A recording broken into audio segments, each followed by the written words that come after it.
is so loud, but It is such a full sound. It is indeed, yes. Ian Tracy, now you are the Liverpool City organist, so Yes. you're the best person to tell me about this amazing instrument and its association with this building. Yes, the organ was put here really as the great sort of feature of the building. The building was really built to house a music festival which went on every 3 years, not even every year. And the organ was sort of central to that because thousands of school children would sing to the organ accompaniment. And Mr. Best, who was the first city organist, had a series of organ recitals here for a week, which one finds from city archives that were with packed audiences each time. And he would literally play all the great orchestral repertoire single-handedly on this instrument. So it was a sort of one-man band. Yeah. It's beautiful. It's stunning, yes, and a piece of Victorian architecture and Victorian engineering, yes, indeed. It's colossal. It is colossal. It occupies the whole north end of the hall. How many pipes are there? 7,737 pipes. No two the same. They're all different and all handcrafted. Yeah. So what makes a Henry Willis organ so special? There's an opulence in the sound, I think. And we have the Anglican Cathedral, the largest organ in the country, and that's also Willis. And the second largest organ in the country, the Albert Hall in London, is also Willis. And we're just fortunate the city obviously was quite opulent in those days and had plenty of money, and so we have two of the greatest in this one city. Well, it sounds wonderful. I think I'm going to have to let you play something else. A few more bars. Yes, definitely. Henry Willis and Sons were regarded as the leading organ builders of the Victorian age, a time when civic and religious commitment led to the building of many town halls, palaces, cathedrals and churches. These days the firm occupies a location in the centre of Liverpool, and the order books still remain full as the company continues to handle commissions worldwide. Henry Willis is a family business dating back to 1845. Founded by Henry Willis, it went on to be run by 3 generations of Henrys until 1997, when David Wilde took over the business.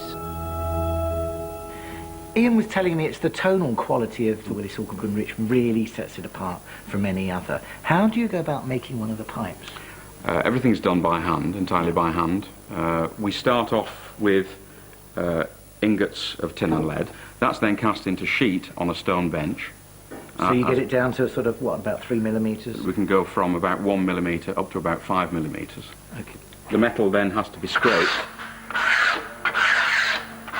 And that does actually improve the way that the pipe speaks, because it means that the waveform up the inside of the pipe is not going to be interrupted by the surface of the metal. Exactly, that's what I was trying to get at, really, if it was bouncing around. But that's on the inside. Okay. We go from this to the rolling up of the body. So this is a set gauge then that you can work and form around? We have a set of steel mandrels. These are ground steel mandrels. They're Victorian. They're the ones that have always been in the firm as far as we're aware. And we still have the original burnishers that actually go with the mandrels. We start off just by forming it to the mandrel. Yeah, because it's quite soft, isn't it, really? There's a lot of lead content in there. A lot of lead in that. That's about 40% tin. So there's actually quite a lot more lead than tin in that. And then we take a burnisher and we can actually just smooth it out. So you just draw it along? Just draw it along, and that will actually form the shape. Then we solder both sides of that joint then together.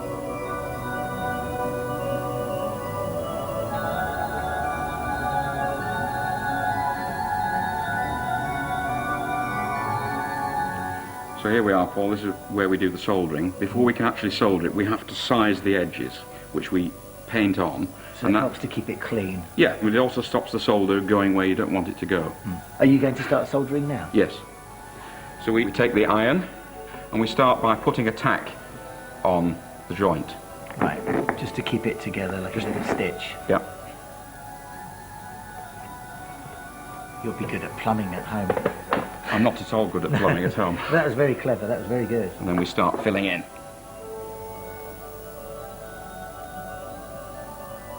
Perfect. A seam. Yeah, that's very clever. We then go on to the next stage. Here's one I prepared earlier, where this is the foot of the pipe, the new pipe. And the next thing is then obviously to solder on the body to the foot.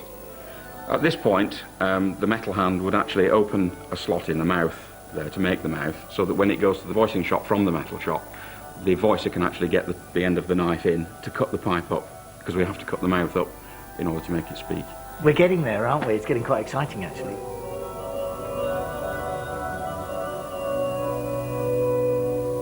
So we're now in the voicing room. Show me how you make this speak. Well, this is a pipe we're going to voice, and we would start by marking where we're going to cut up the mouth to make the mouth higher. But you put these two little flanges on. Those are called ears. Okay. And it actually strengthens the pipe there. Because you're weakening it by cutting the mouth in. Yeah. This is the voicing knife, which is quite short and therefore quite strong, yeah. very stiff. Yeah. So we put this in the chuck, and we start just cutting away.